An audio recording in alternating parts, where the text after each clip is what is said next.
Today I'm going to talk, and I really should, like, I don't know, do my makeup for these kinds of little segments or episodes or whatever, where I'm just giving advice or whatever, feeding you my knowledge and experience. Because I look like a crazy. I just came from the gym, just spent 2 hours doing my taxes, and I'm only maybe like 1/8 of the way done, so it'll probably be another couple weeks of 2-hour long sessions every single day.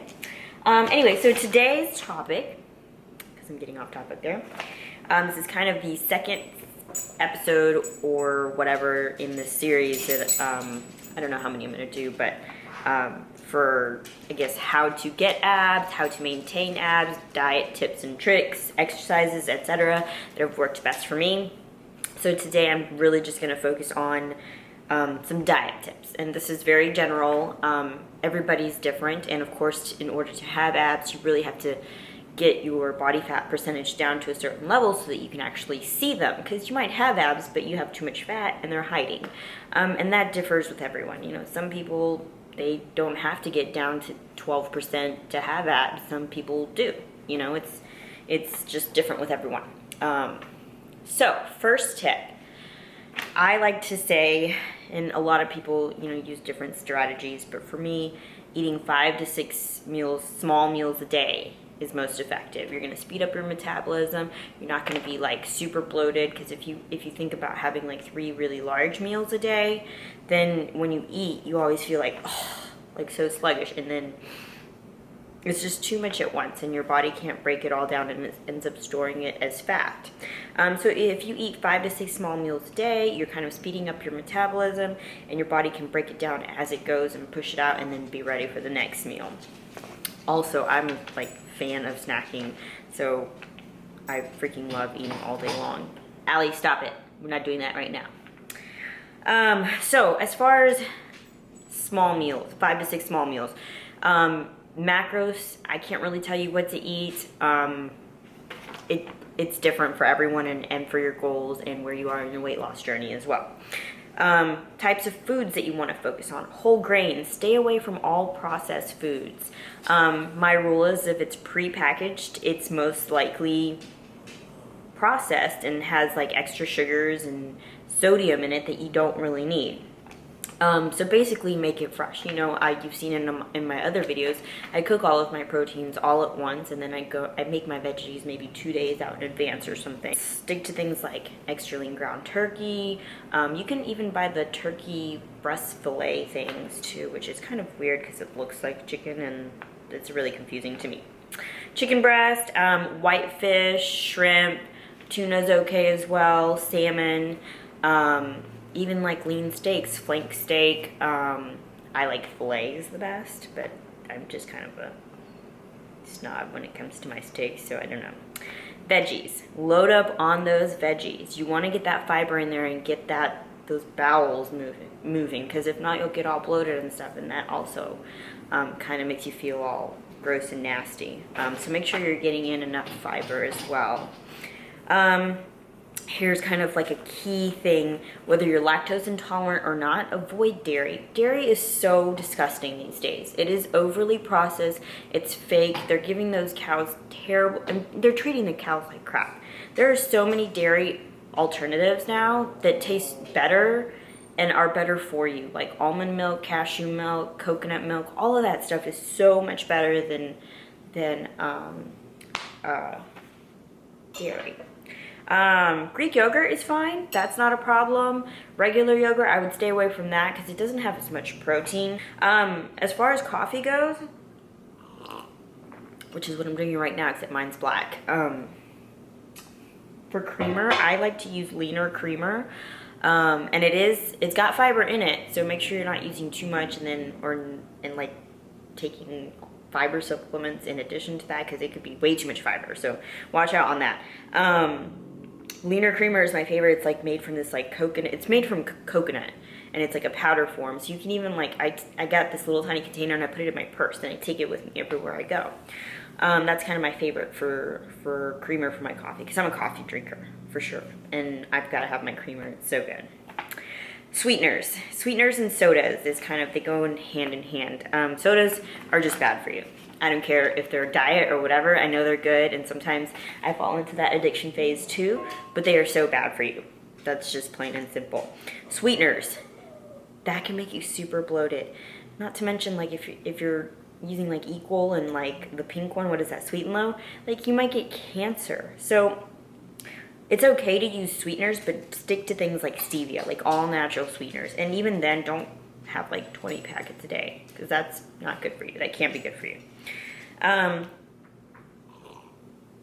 said this in my last video, water, water, water. We gotta flush out those toxins. Stay clean inside. I would say a minimum of 3 liters a day for a normal person. That is about 100 ounces. I drink 1.5 gallons, which is 120 plus half, 180 ounces. Okay, so it can be done. You just have to get used to it. Eventually, you'll start drinking so much water that you'll basically be thirsty all the time. Avoid sugars and overeating fats. So sugar is just no bueno. Fruits are okay, but of course measure them out. Try to eat them earlier in the day. Avoid overeating your fats, like peanut butter and stuff. When you, like, for example, if you prep for a show, you'll notice that towards the end, you'll kind of start to cut your fats. And that's just something that eating less fats kind of, I mean, you have to have fats in order to burn fat. It's kind of like counterintuitive if you think about it. But you don't want to eat too many of them, okay? So you have to have some there, because you have to be healthy. You need those omegas, all that jazz, but you don't want to just be eating peanut butter with like every meal, okay? So focus on having like a high protein diet. This is kind of a trial and error type thing. You have to find the macros that works best for you. I can't tell you, okay, I do meal plans and custom workouts, blah, blah, blah. I grab that person's stats and I make a plan specifically for them. And sometimes it doesn't work. Sometimes we go back in and we make changes, and then we find that, okay, these foods weren't good for her, or maybe we need to do more carbs for her, less fats. You know, you just kind of move it around. So every person's different. Some people do really great with a lower carb diet, high fats, vice versa. It just really completely depends on you. So you have to kind of, I like to keep a food journal, and then that way I know what's going on. And I've got 4 years worth of food journals, and I go back and look through them all the time. Like, what was I eating then? You know, because I looked amazing. I'll look at those pictures, then I'll look at those dates in the journals, and I'm like, wow, okay, I see, I understand. So you have to find the macros that works the best for you, and the best way to do that is to keep a log, plain and simple. And of course, take your progress pictures, morning selfies. I go back and I'm not just taking a selfie to take a selfie. I actually go back and look through them, look at what I was eating then, and then understand how my body reacted to that kind of stuff. A lot of people think that when you diet down, you have to stay away from carbs. No. Don't avoid the carbs. Eat your carbs. There's nothing wrong with eating carbs as long as you're not overeating carbs, or eating them at the wrong times, or eating them all at once, you know what I mean? Or eating the wrong kinds of carbs. Like if you're eating only Pop-Tarts all day, you're gonna get fat, sorry. So don't avoid the carbs. In fact, if you avoid the carbs, yeah, sure, you might experience weight loss at first, but that's mostly water weight. And then your body's just gonna hit this plateau. Your energy levels are gonna get down low. Then instead of losing weight, you're actually gonna hang on to your weight, and you might even gain more weight. So it's don't do the low carb thing. If you are gonna do it, it's just a short-term type of diet, okay? Lastly, limit your sodium intake. That's something that's really tough because everything has sodium added to it, which is why I stick to fresh foods, fresh veggies. Yes, I will use frozen ones as long as there's no sauces or anything on that. But sodium is in everything. If in order to preserve stuff, they add sugar and sodium to it, and it just sucks. So check that out. I don't really use salt. I use it sparingly. I do use mustard, which has some sodium in it. I do think that we need some sodium in our body, especially when you're sweating and all that jazz. It's healthy to have it, but just not too much of it. Plus, the more sodium you eat, the more water you'll retain, and the less you'll see your abs. So those are kind of my diet tips for for this episode. I've got a few more series that I'm thinking about doing. I think at the end of this video, I'm going to go ahead and play you my all-time favorite ab workouts. They're the ones, it's just accumulation of how I think they feel. Like I can feel my core working really well, results that I've gotten from them, and I just think they're kind of fun to do. So those are my faves. Hope you liked them. Hope this video helped you. If you have questions or comments or suggestions for other videos, just go ahead and leave them down below. Thank you so much for watching, and make sure and subscribe so you can stay posted. We are currently 4 weeks away from Phil Heath and 5 weeks away from Australia. So yay! Thanks, guys.